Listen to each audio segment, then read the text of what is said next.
Welcome to the Prime Venture Partners podcast. This is your host, Amit Somani, and I am delighted to have with me a friend, a former product practitioner, and now co founder of InMobi, Piyush Shah.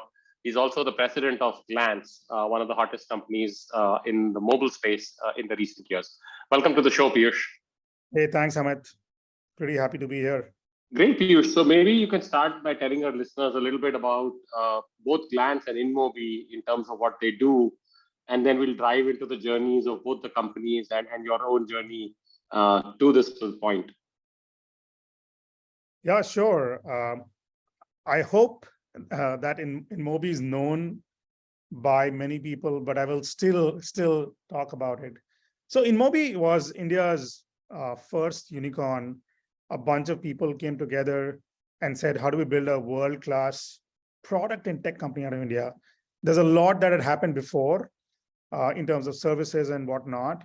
But I would say the real mission was to build a world-class product and tech company that could beat the giants in the world of mobile advertising. And that's how it started almost 15 years ago. And really, I would say survived, scale in different ways.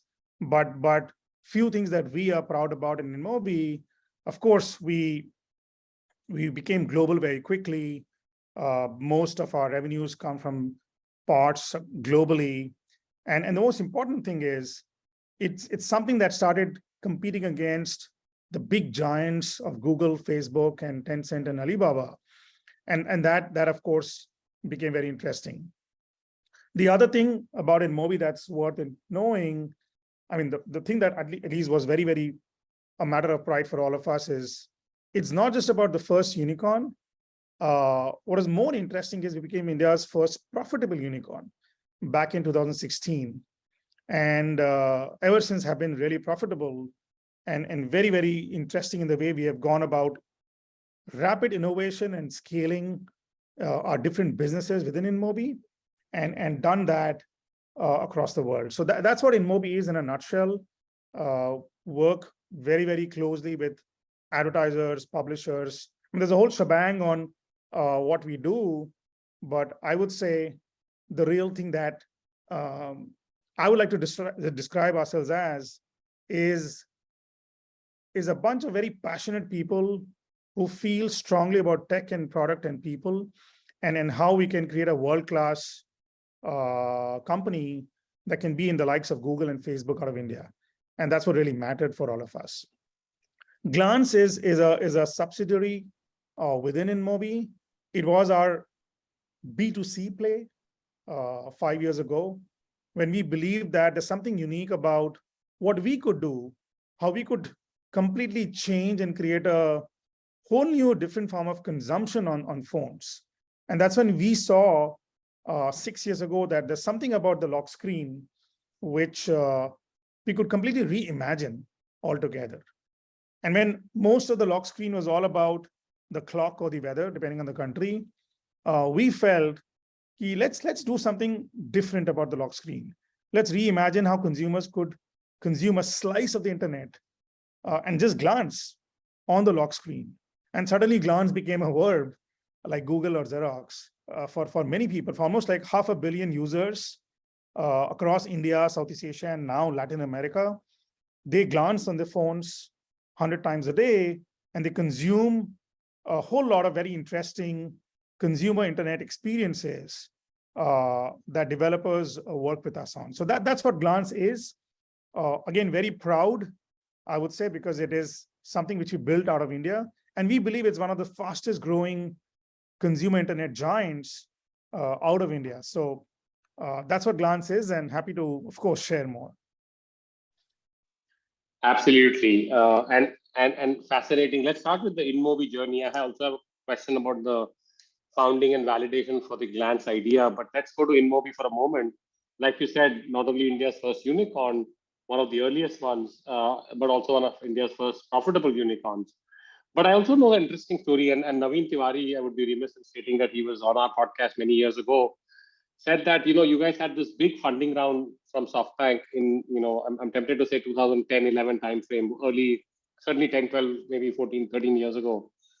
And then it went into this kind of timeline or time warp where they didn't raise any money, and it had to. And then in advertising market, the public and private markets have had a love and hate relationship with ad tech, right? Like it's either in the news or not in the news, and so fundraising is difficult. And maybe that also helped you with your journey of both survival and profitability. So maybe let's work through a little bit of the InMobi story of survival and what was happening during all those years, those 7, 8 years before you got to kind of net profitability, and how you guys were transforming and innovating during that time frame before we get to the class story.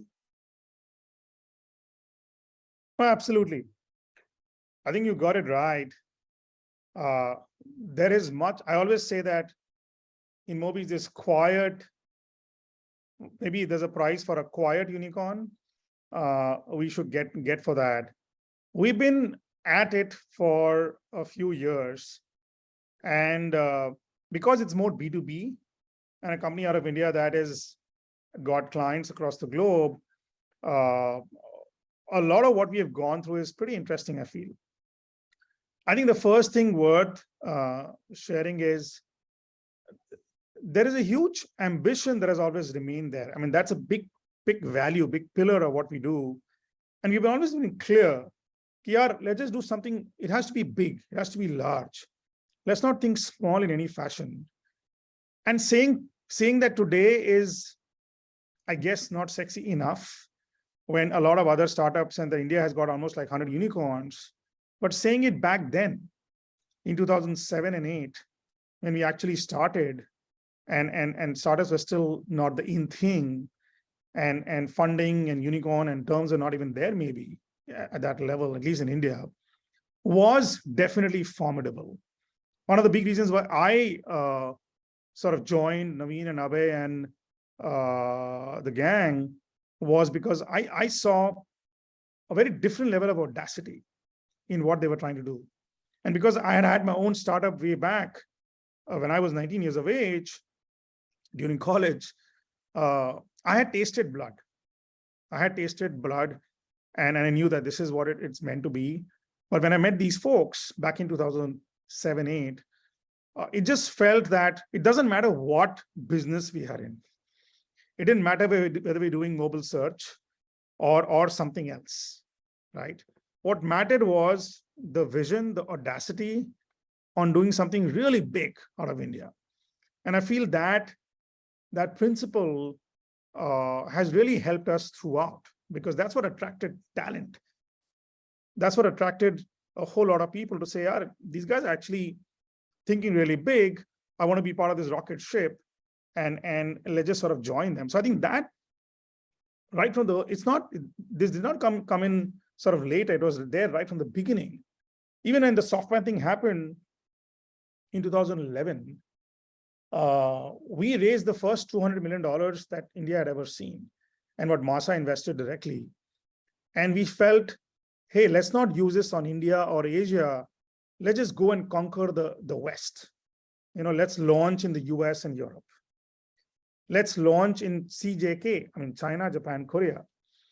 And I know that that's just one of the decisions we made without getting daunted by what it will mean to execute in these markets, right? So I think the ambition piece is something that I always feel has stayed the test of time, regardless of good times or bad times. I mean, especially bad times.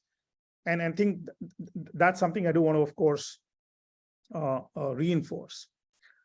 The second thing which links to your point on surviving and scaling, I think in most of these cases, it is not about whether our strategy is right or our execution is not right, or access to capital.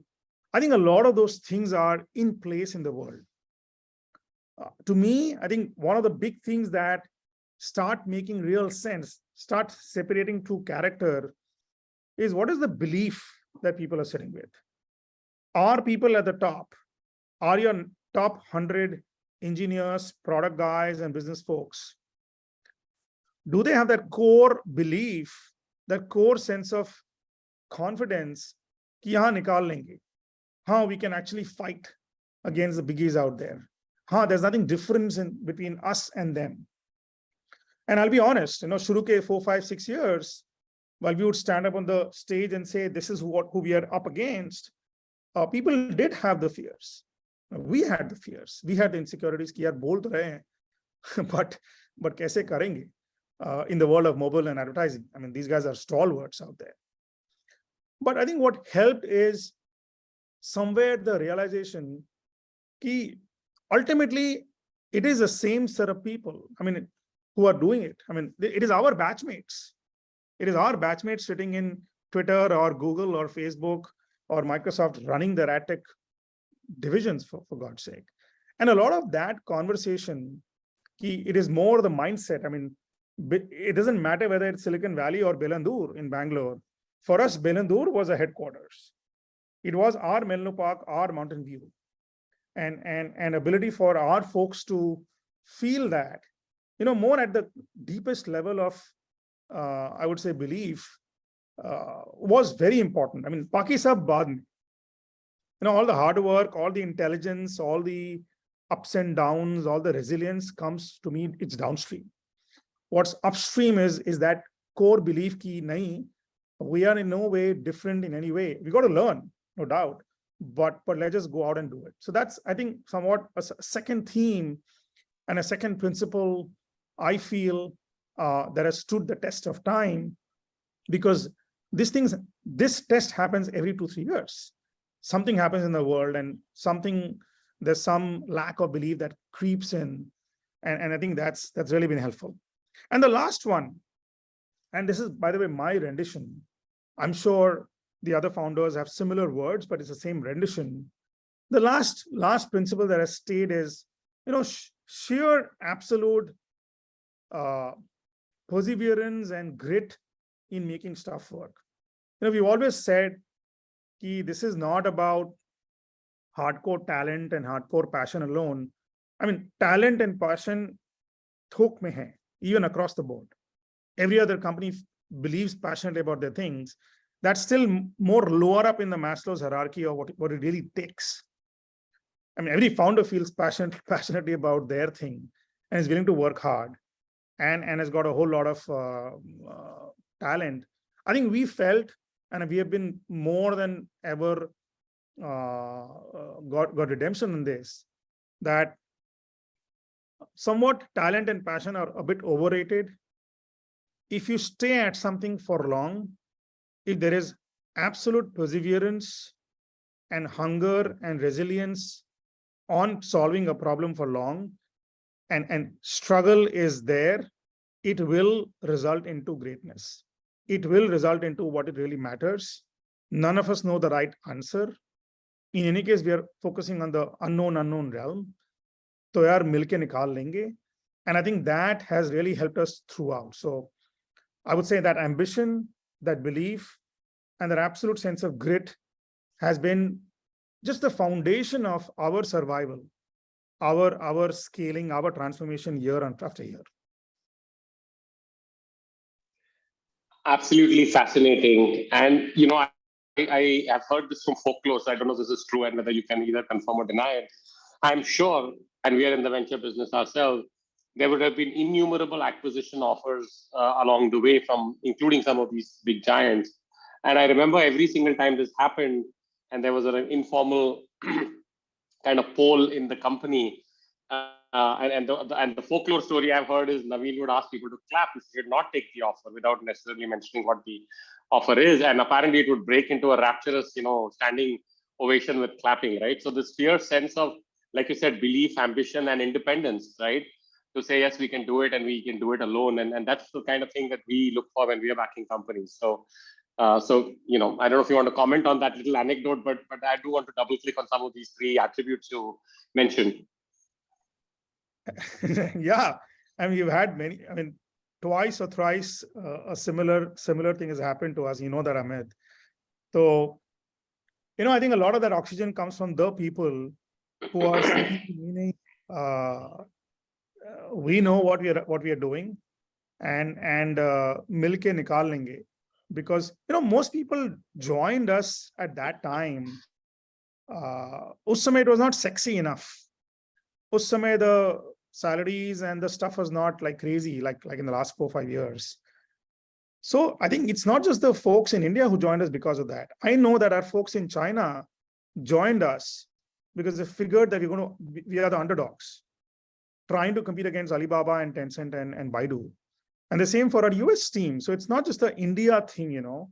I think everyone who joined felt, yaar, there's something audacious about this, and let's just be part of the rocket ship.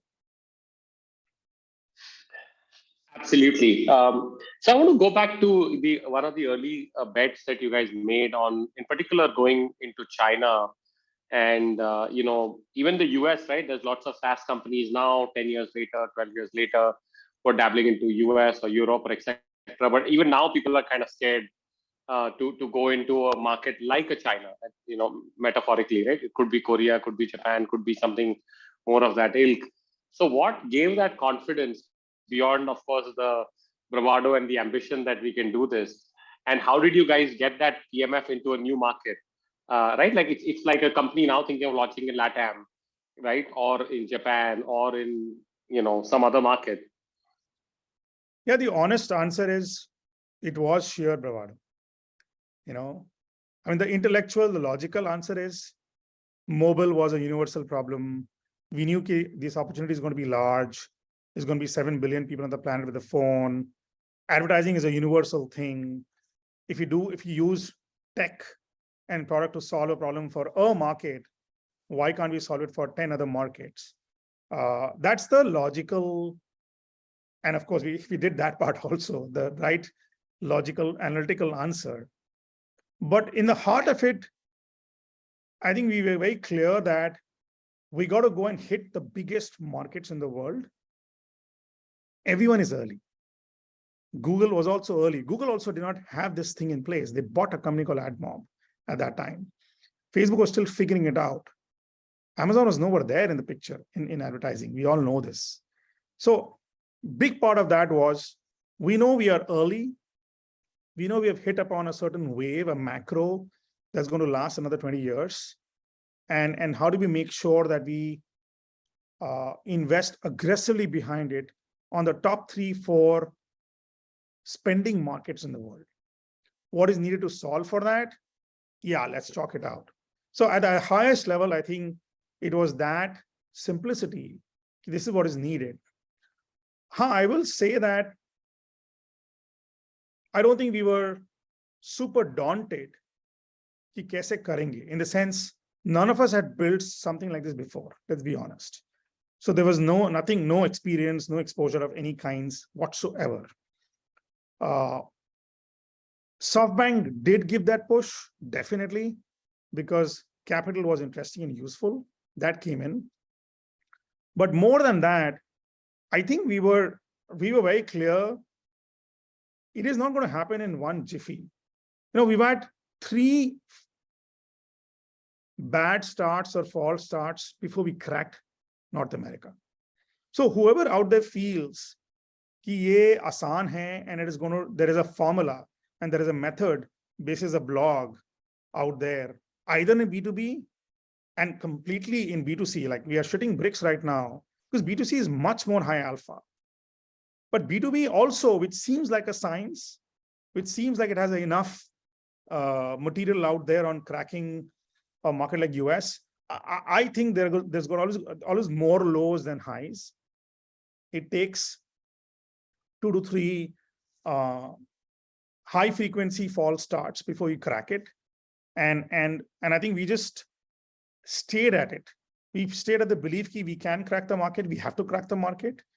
We, of course, got a whole lot of local leadership, and we somewhere combined and merged strong local leadership hired from the best companies with very core, passionate folks who have been with us for a long time, and create that combination for the right culture, for the right, the time zone is suck. So a lot of that got done. And I think we managed to build this into a very global IP. I mean, US is 2/3 of our revenue. China is a pretty strong lot. In Asia, we are good at. So B2B, we actually went about doing it in this fashion. And I feel, I mean, it is painful. It has been painful, but trust me, it just created a very different level of confidence within us once we did this. And for any B2C company, like in this case now Glance, when Glance felt we have something exciting, let's take this outside India and become a global B2C giant. In any other place, I would take it would take balls of steel to say, let's launch a consumer platform in the US or in Latin America. I feel because of an InMobi experience, because of that journey we went through, none of us even flinched in imagining that we can do so. And I think it's just taken that years of cycle of failures and cycle of time zones and bad hires and survival before we got there. Yeah, no, that takes me to point number three, right? Which was your point about, persistence and grit are underrated, and perhaps the only thing that matters, no matter how much talent and IQ and so forth you have. And I know you say that a little bit in jest. You're obviously not hiring people who are not smart, but you're hiring more for persistence and grit. How do you, just a little tangent, and I know we'll talk a little bit about people and culture. How do you evaluate for persistence and grit, right?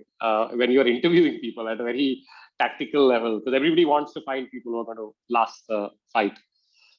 Yeah, good question, Amit. I haven't found out a formula for that or a best practice for that. What we have found out is how aware are people of their failures in a very deep manner, and in what way have they reflected, and how much have they struggled in the deepest, when you're in the deepest stage of struggle, and when you have almost tears in your eyes because your thing is going to get shut, or the product is going to get killed, or your team is going to get laid off. What has been the character or behavior and action that the candidate took, and in those moments? I think that's the only conversation you can have, and then maybe feel what a guy has gone through to understand whether this person can stand this or not. I mean, in another way, if I say it, I think we've seen people, the biggest test is how have people behaved in tough times, not in good times. And then when the chips are down in that company, in the previous company, wherever they worked, when the chips are down, then true character comes out, right? And what is the awareness of this person when the chips were down? And how many cycles have they stayed when the chips are down? Most people don't stay in such cycles. They give up and they run away to a better pasture, a better company which is paying a lot more. So how many cycles have people seen in a company because they believed in that company? Ghoom phir ke to belief mein duniya kahan hai, right? And we're also sort of trying to believe in something before someone else believes in it. Like everyone knows now that EVs are an in thing, but someone had to believe in this 15 years ago or 10 years ago, right? I mean, similarly, we believed in the lock screen 6 years ago, far before Apple believed in this, frankly. And I think just staying on in these tough times when no one else will believe you, and there are enough skeptics inside the organization, outside to dur ki baat hai. I think that's, if you ask me, my simple mechanism in interviews and conversations, maybe that's the only way I can figure it out. No, that's actually very insightful, and I do think that is this notion of both persisting and being secure enough to deal with failure and come through it stronger. I think that could be a pretty good marker and a good good point to evaluate.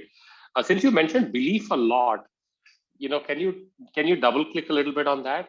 Like, what does that mean? Is this belief about just the fact that we're going to persist and build a large company, or that we're going to do something in mobile ad tech, or we're going to do the lock screen, or is it little more aspirational than that?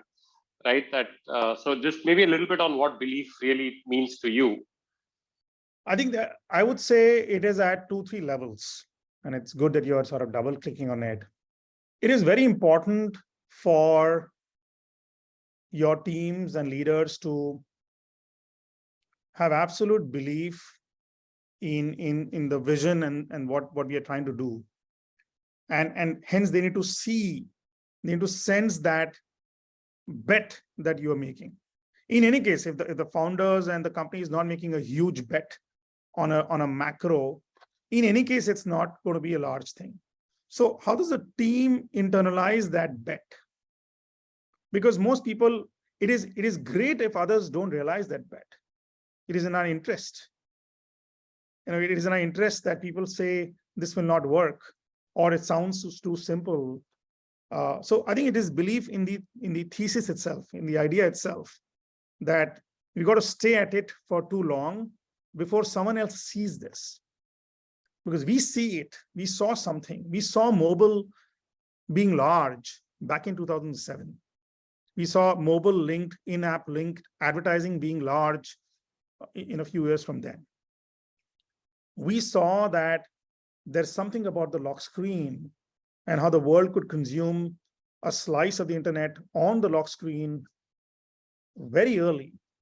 But most people, it's very hard to sort of maintain that belief, to build that belief across investors and partners and internally, right?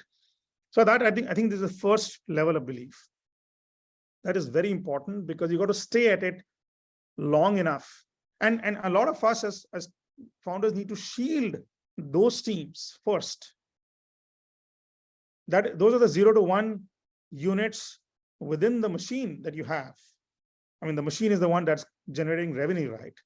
But there are 0 to 1s within the company, and we have had many 0 to 1s that failed. But ability for us to shield those 0 to 1s, give them that patience capital within the company. It's not the external guys who screw up. It's the internal folks who might just give up on things. It's not the board also or the investor who says, yeah, mat karo, right? I think that sense of belief is very important. I think the second, and I'll just pause that is the core sense of self-belief. It's all about it all boils down to the fears and biases and insecurities that each leader has. And that's the other very important type of inner confidence, inner belief that no, we are good enough, that we are actually equipped enough to crack this. We got to work hard around it. And I think that's what when I say, is there fear that a person is not good enough? Then in any case, our vision will not get fulfilled. So those are the two levels of things I'm talking about that really matter if you want to do something large. And I think ability for us to unlock that fear, make people aware of their inner fears, be able to understand where it comes from, and then act on it or tackle it, has come a long way. To me, I think between these two things, that's what I mean when I say belief. Very helpful. Switching gears, Piyush, let's talk about the overall people and the culture part of the story. I know that you and Naveen and the team are really proud of it, and understandably so.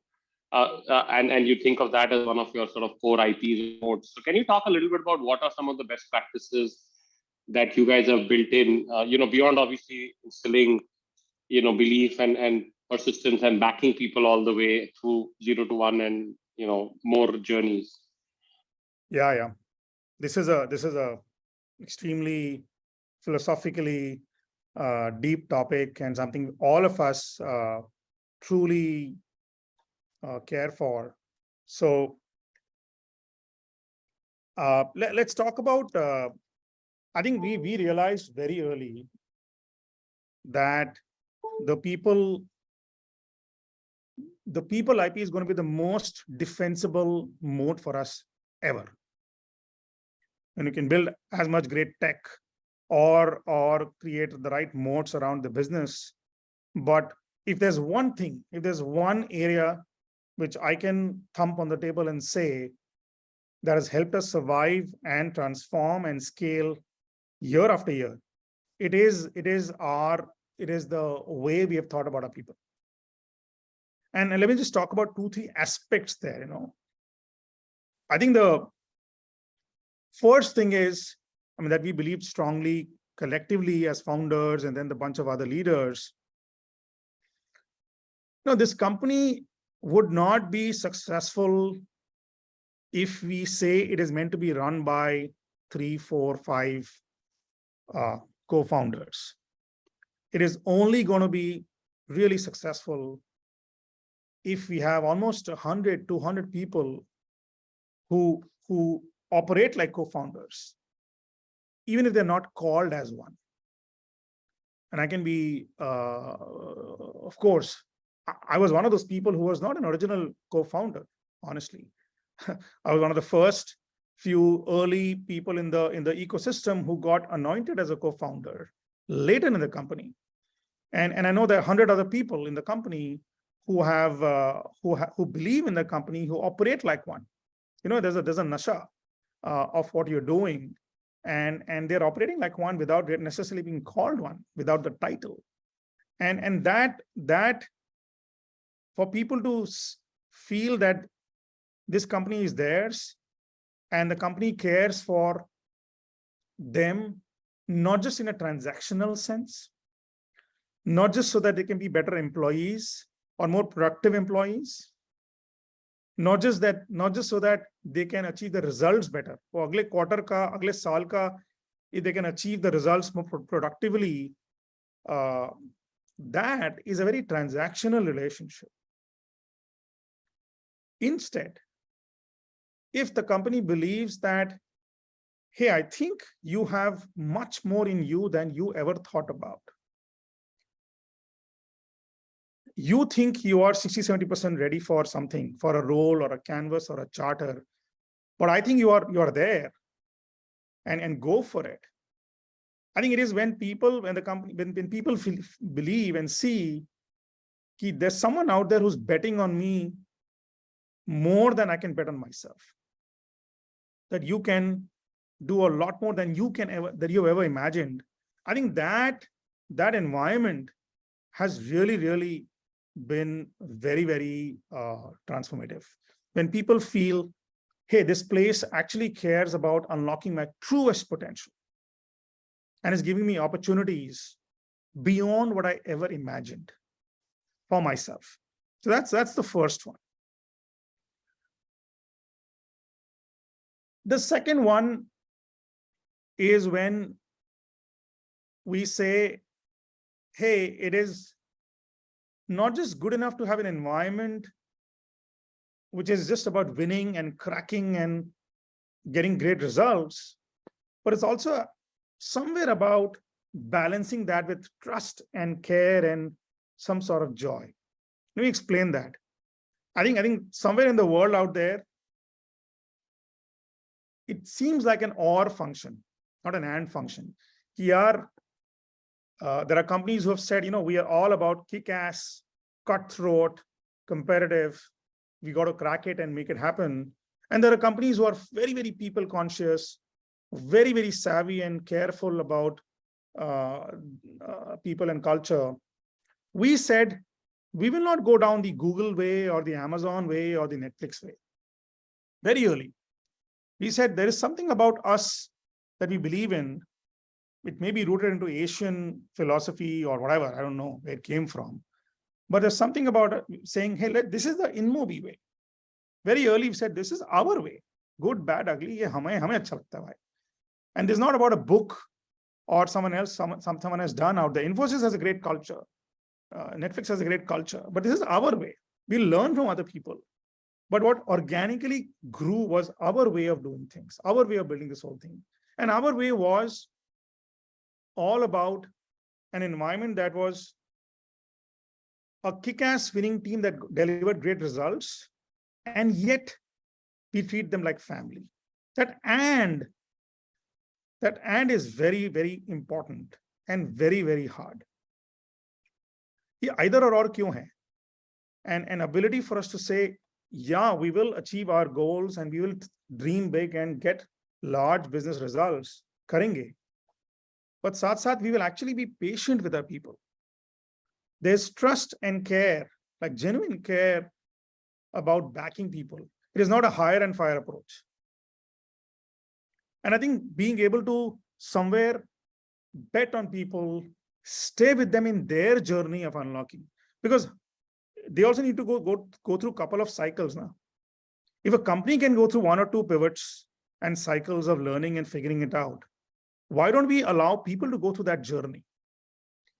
Why are we imagining that people should go do that one thing right and crack it? Aisa nahi hota. So I think ability for us to stay at that environment, which combines both a pro sports results team and being treated as family, that I feel is another big thing that we have tried to create. We are always WIP, I would feel. It is not something we have cracked completely, but that's very important for us. More importantly, it's very important for us. So that's the second big thing I would love to say on the people piece. And finally, and something which I think we have realized, all of us as founders, more lately, last 2, 3, 4 years, it is very important for us to enable our folks to go through this very important journey of self-awareness and self-confidence. It is not about that another LinkedIn course or a Coursera skill module. I mean, L&D for us, learning and development, is not about these functional transactional skills anymore. It's about going deep into who you are, what are the deepest fears and biases we carry, maybe ever since childhood, and where is it ending up limiting our own growth, our own thinking, and the whole mindset.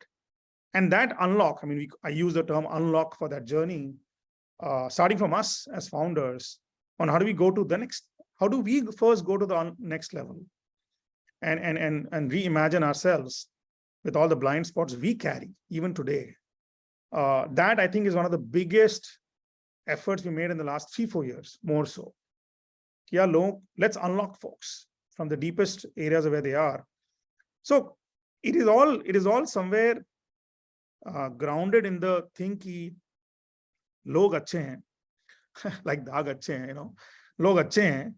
Let's stay with them. And of course, there will be some people who will take advantage of the system, but let's not penalize the 98% of the janta for the 2-3% who are the bad apples now. Let's be patient. Let's back them. Let's bet on them. Let's engage with them deeply, and let's arm them with a very different sense of confidence, so that they can unlock themselves. So that's what I feel. Lots of follow-up questions, but let me go back to your point number 2 and figure out how do you separate, giving people 1 cycle, 2 cycle, letting them iterate just as the company is iterating to get to PMF, and distinguish that from performance, to use your term, a high performance sports team, to say maybe you just don't have the skills, right, to be a Nadal or Federer, as opposed to, okay, you're 11 years old or 9 years old, and you just have to grind it before you get to 15 and play a U16 tournament.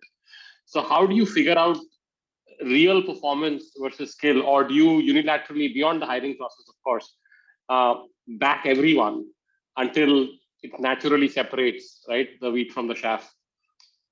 I mean, clearly the starting point is backing. Once you have hired them, basis whatever filters and philosophy and values we carry, the natural thing is to trust them and back them and ensure they have the right canvases.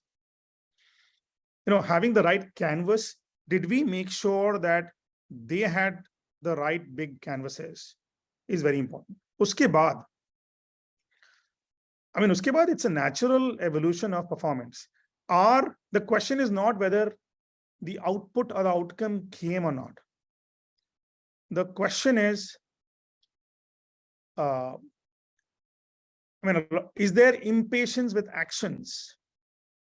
versus patience with results, So I think there's a lot of impatience about actions.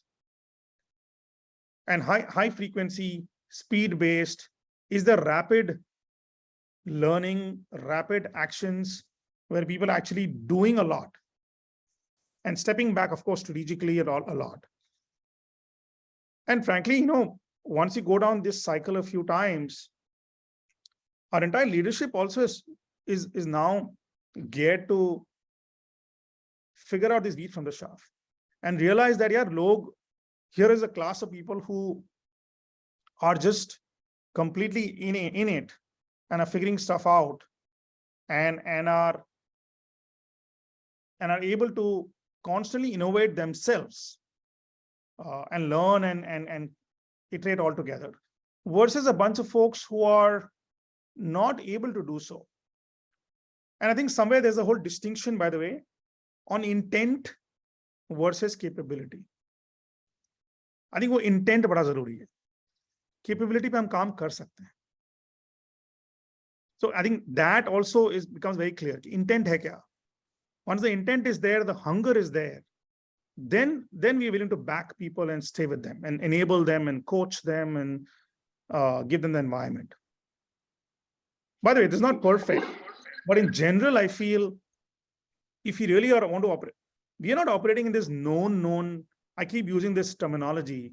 There's not a known world, because if you keep solving known problems, we'll get capped on the value we create for ourselves, right?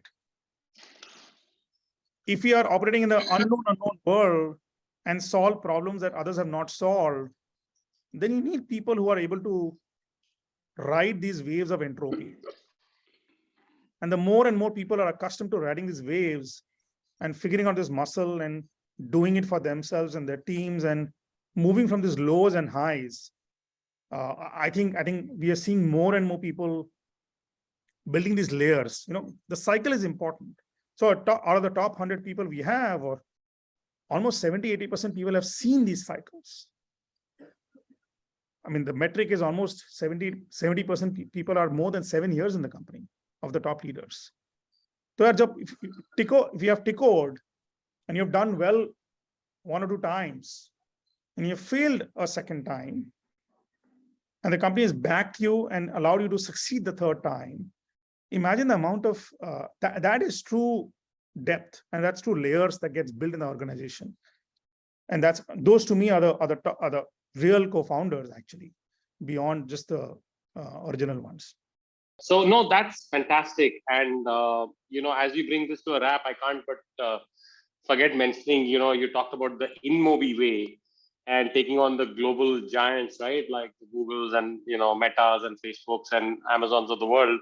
In fact, for us building Prime Venture Partners as a homegrown VC firm, we often talk about the Prime way. Of course, we get inspired and learn from various people, but Prime way is not the same way as firm X, Y, or Z. And so that really resonated with me at a very personal level. That we're far away from being an InMobi, but maybe we're on the right path as well. No, I mean, I've been watching and tracking you guys a bit closely. I think it's very, very indigenous and natural in the way you guys are doing it. So really impressed. Such me. Well, thank you so much, Piyush, for taking the time. I thought there were 2 product guys going to talk about product and TMF and the first million ARR and the new ways to test your idea. And we went off on a tangent, but perhaps we'll get you back maybe sooner this time than 2-3 years or 4 years later, and really talk about the product part of your journey and that of Glance and InMobi. But this was a most fascinating conversation, lots of interesting insights. So thank you for taking the time for being on the podcast.